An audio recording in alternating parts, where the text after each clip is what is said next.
નમસ્કાર મિત્રો, આજે આપણે યુનિટ 1ના વોકેબ્યુલરી સેક્શનમાં આપેલ સિનોનિમ્સ અને એન્ટોનિમ્સ વિશે એક સરળ એક્ટિવિટી સમજીએ. સૌથી પહેલા સમજીએ સિનોનિમ્સ એટલે સમાન અર્થવાળા શબ્દો અને એન્ટોનિમ્સ એટલે વિરુદ્ધ અર્થવાળા શબ્દો. હવે એક પછી એક જવાબ સમજીએ. નંબર 1 ડેસ્ટિની અને ફેટ બંનેનો અર્થ ભાગ્ય થાય છે. એથી આ સિનોનિમ્સ છે એટલે એસ. નંબર 2 રૂરલ એટલે ગામડાનું અને અર્બન એટલે શહેરનું. બંને વિરુદ્ધ અર્થવાળા શબ્દો છે એટલે એન્ટોનિમ્સ એ. નંબર 3 સ્ટર્ડી અને સ્ટ્રોંગ બંનેનો અર્થ મજબૂત થાય છે. એથી સિનોનિમ્સ એસ.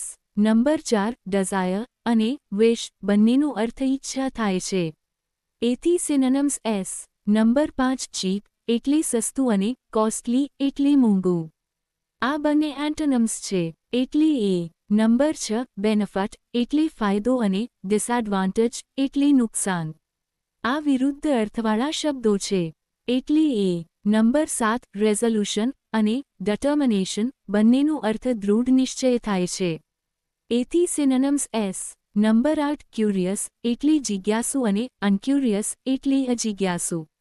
બંને વિરુદ્ધ અર્થવાળા શબ્દો છે એટલે એ. નંબર 9 ઓપોર્ચ્યુનિટી અને ચાન્સ બંનેનો અર્થ તક થાય છે. તેથી સિનોનિમ્સ એસ. આ રીતે આપણે સરળતાથી સિનોનિમ્સ અને એન્ટોનિમ્સ ઓળખી શકીએ છીએ.